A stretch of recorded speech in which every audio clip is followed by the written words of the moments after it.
Thank you very much, Prime Minister. The Chair now recognizes the Honourable Mia Motley, Prime Minister of Barbados.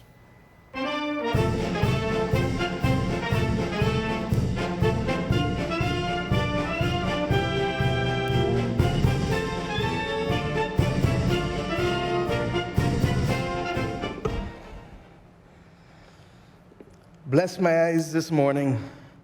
The sun is on the rise again. The way earthly things are going, anything can happen. Mr. Secretary, there is so much trouble in the world. Excellencies, there is so much trouble in the world.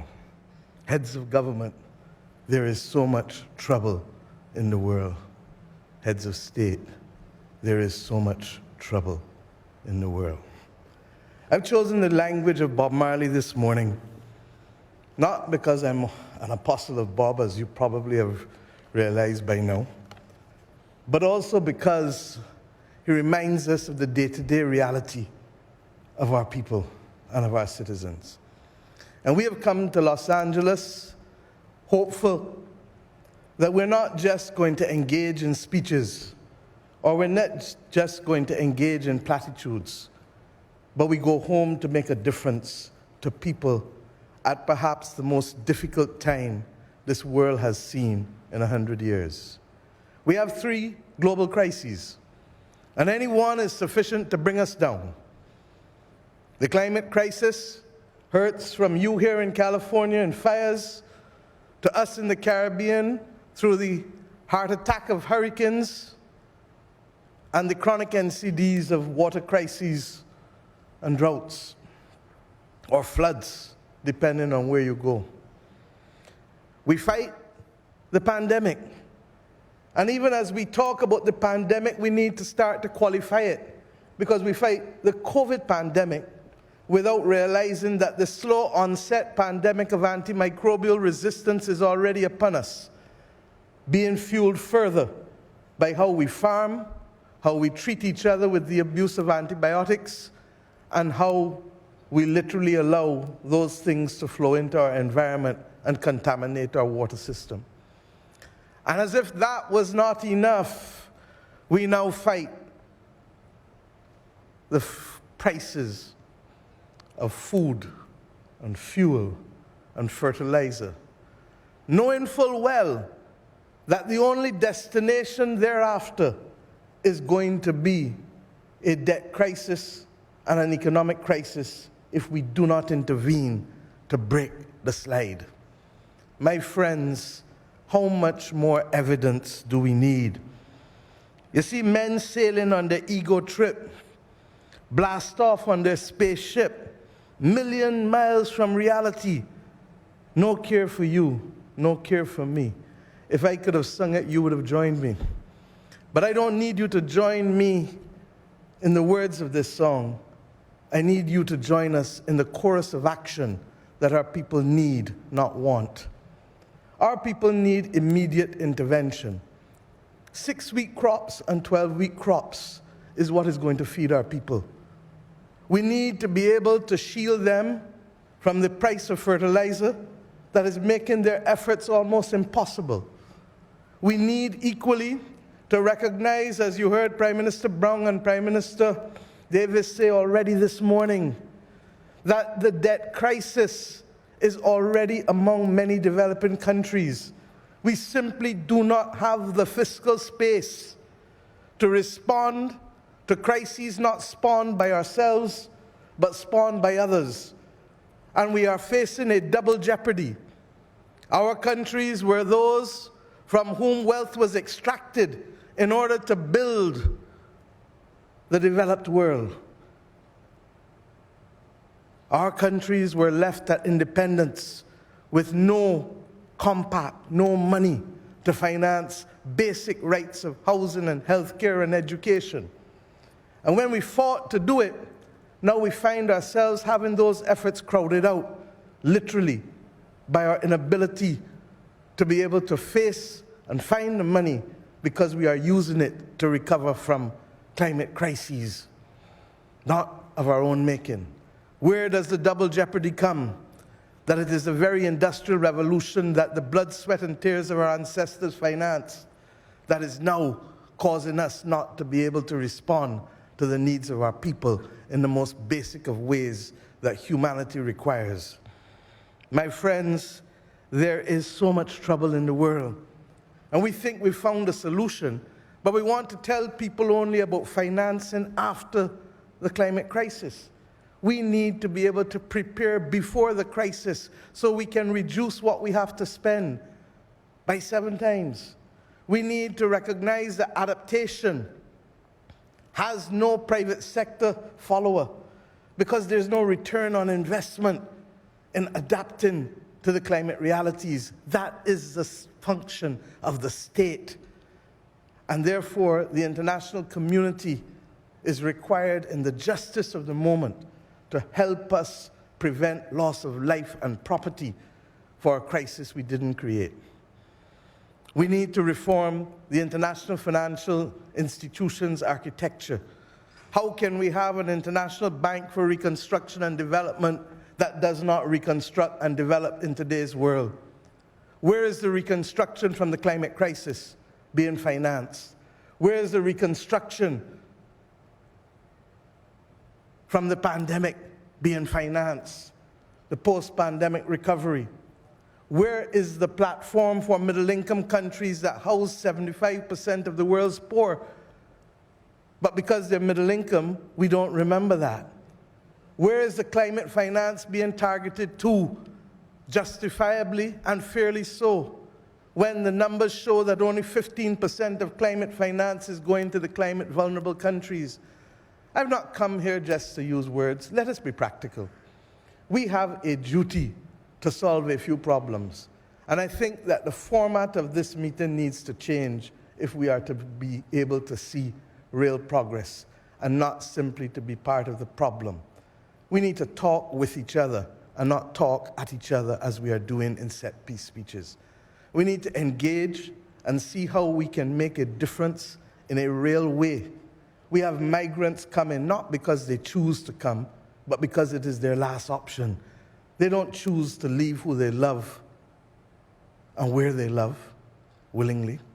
And when they come, we now know that we don't need to treat them poorly, because this year has shown that there's a dignified way to treat migrants. We've seen that in Europe. We need to see it in the Americas. And I don't place that burden on the United States of America alone.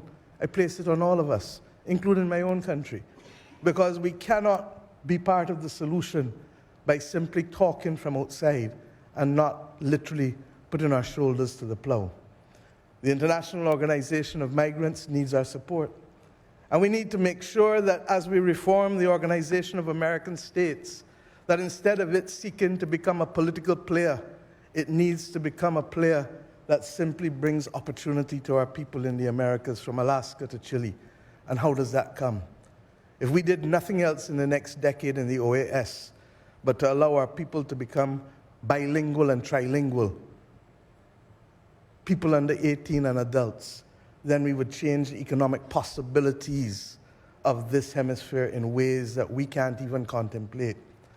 We need to ensure that if we fight this climate crisis in justice, then we fight it not just as small island developing states and developing countries calling for fairness for our nations, but we provide that fairness to our people.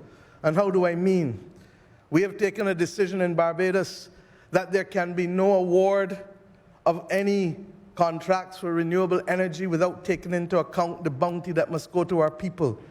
And therefore, accordingly, this year I announced that every rooftop that is owned by anyone in Barbados will have the right to have placed on it, as of right, not a choice, not a right to apply, as of right, photovoltaic systems from 2.5 kilowatts to 5 to 10 to 20.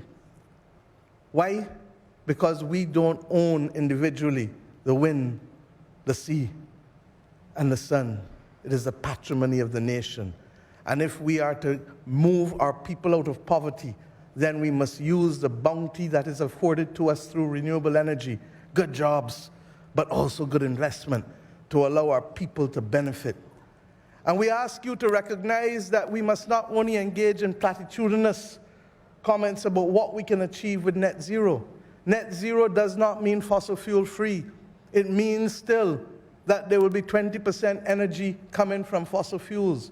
We know natural gas is that clean fuel.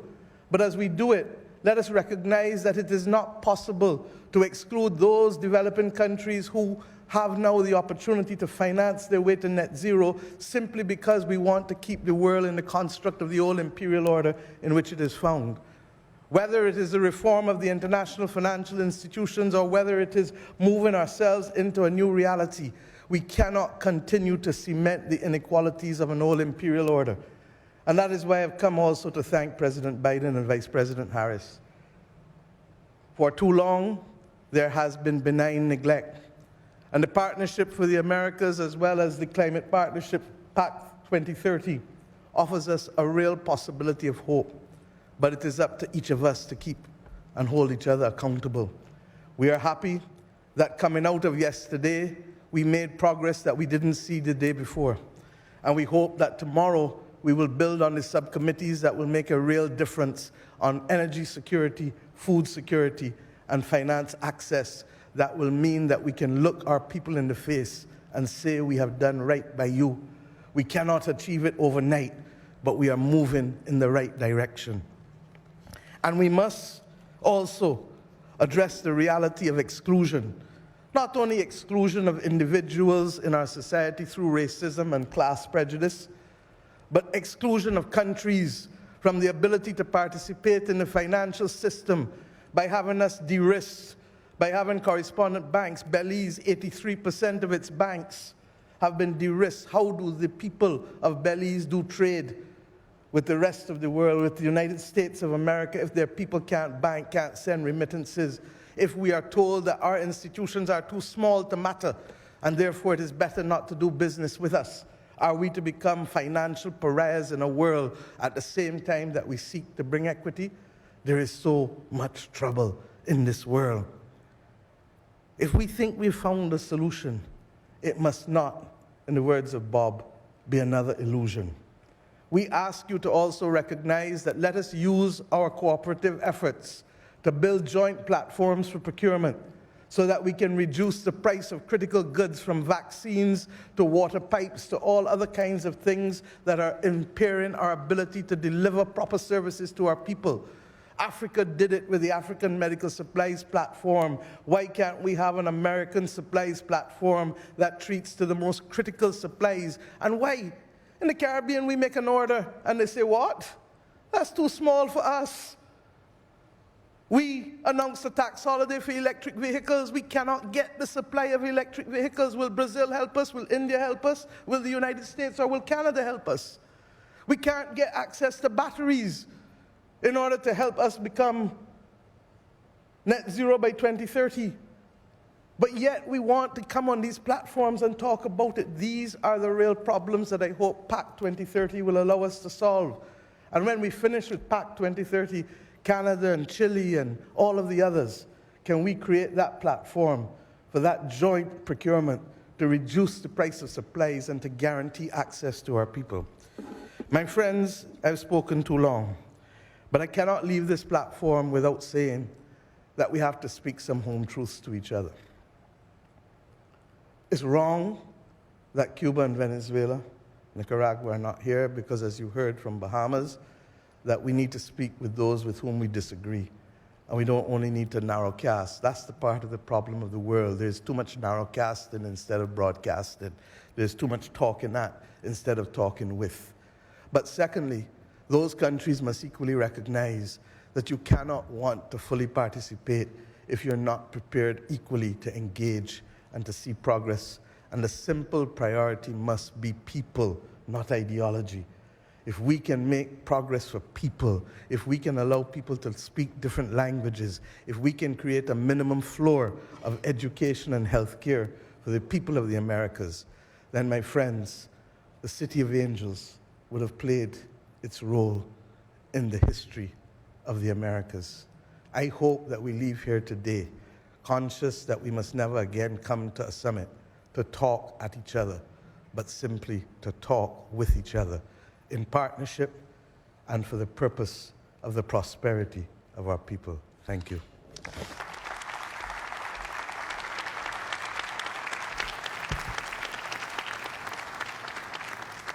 Thank you very, very much, Prime Minister. In the words of Bob, no woman, no cry. Don't shed no tears. Let's act. We can sing a redemption song together.